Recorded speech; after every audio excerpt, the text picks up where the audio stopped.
With the Cabal coming into the game, we finally get to see Neymar in all his glory. But what characters can we use to really bring the best out of this team and take the most advantage of this plug and play mindset? Now, the characters we selected are playing into the strengths of the Cabal members thus far. Patriot increases damage, Neymar benefits from critical attacks, and we also want to make sure we're looking at who you already have built on your roster. So with those points in mind, let's get into it. In Crucible, Patriot increases villain damage by 50%. So, what villains might you already have on your roster that have particularly high damage stats that you're not already using? First up is Shocker. Shocker has the 4th highest damage stat among villains in the game. Some of us built him up with our Sinister Six, so if you have him available, maybe slot him in, give him a try, see how he works for you. Coming in at number 2 on the list is Cornelius Glade. He has the 7th highest damage stat among villains. I don't have mine built, but some people have put additional power into their Black Order. So if Cornelius Glade is powered up and ready to go for you, maybe give him a try, see if we can work something out. Number 3 is Swarm. Swarm has the 9th highest damage stat among villains. Now again, this is not a tier list. This is just people that you might be able to use that benefit from the passive abilities of the other Cabal members. So again, Swarm, you might be strong. Some of us built him up for infestation, so you might have a Swarm that can get something done. Right after Swarm, the villain with the 10th most damage is Madeline Pryor. Now as you can see, mine's sitting there at level 1. She's not a choice for me. She can get a little weird, a little wizardy, so not a choice for me. But if you already have her, maybe she can be of use. Checking in at number 5 is the Rhino, 13th most damage overall among villains. Now, this is just a testament to the great rework that the Sinister Six had. Many of the top 20 are old school Sinister Six members, so there's a good chance that you have him built up already. Maybe he can work for you. Number 6 is my personal favorite, Electro. Since I've been using her a lot, I already have her built up. She's got 1 diamond. So for me, because of my roster, I'm really interested in looking how she can plug into this Cabal team, really get some damage done, hoping to be able to stack some critical hits because of her ISO as well. For me personally, I think this is going to be a good pick. Can't wait to try her out. Let's switch gears for a minute and take a look at Neymar's passive.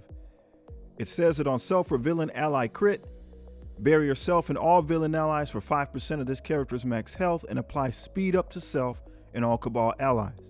So can we use that to our advantage? Are there any characters that for some reason or another have a high critical hit chance or have abilities that automatically crit? For example, if we look at Neymar's ultimate, it says this attack is unavoidable and always crits. His basic, this attack always crits. Now this got me thinking. It was tough to go through the entire roster of the game and find more villains with wording like this in their abilities. However, there are characters that we have increased their critical hit chance by use of the Raider Isotope 8. So are there characters that we're not using elsewhere that are Raiders that we could really take advantage of that passive? Well, one that came to mind for me is Vulture. So once again, we have a Sinister Six person. You probably have already invested in this character. So if he's not being used somewhere else on a team in Cosmic Crucible, maybe this is a good spot. Number 8 is the Absorbing Man. Sometimes we flex him out in Crucible anyway. So in this case, you'd give the Cabal a pre-taunting tank since they don't have a tank at all. That might give them some time for their speed ups to proc, giving them that barrier. Interesting thought. Number 9 is Baron Zemo. Really niche pick here. Benny Westside though, he has a video out. You should check that. I'll try to link it with a card here in the description. But Zemo, right? He does AoE attacks. He's relatively fast. He can really start getting things off and popping. Something to consider. Now mine's not built, but if yours is, maybe he'd be an appropriate pick for your team. Number 10 is Sabertooth. Now again, mine's not built, but we know that there's people that have significant investment in their Weapon X team. So Sabertooth, he'll probably be available. We don't normally use him in Crucible. Maybe an appropriate pick here. He has a lot of, not necessarily area of effect attacks, but a lot of chain attacks. So he's going to be hitting a lot, having more opportunities for those criticals to proc. thereby setting off the passive ability of Neymar. Number 11 is a serious sleeper pick, Killmonger. Now, he's been developed by some people for very, very niche situations. The majority of us won't have him built, but there's some people that have put significant investment into their Killmonger because he's a plug-and-play character. If that's the case for you, maybe he finds a home on the Cabal. Our next couple of characters have abilities that can trigger some of those other passive effects. So, coming in at number 12 is the Abomination. The Abomination's special ability gives 100% crit chance against targets with defense down. Iron Patriot, many of his moves put defense down on the opponent, so a properly timed ability right here could proc Neymar's passive and maybe get the team moving forward. There might be some ways we can double dip with the leader. Definitely, I don't know anything about that. I don't have leader unlocked. Definitely like to practice with that and see if there's anything else we can take advantage of. Moving right along, character number 13 is the Winter Soldier. I said ultimate on accident here. It's his passive ability. It gives increased crit chance to Hydra. So again, Benny Westside was doing some experimentation with Hydra. He has some success. Might be worth looking at. Again, very niche ability, but hey, it's worth taking a peek at. Maybe we can make something work.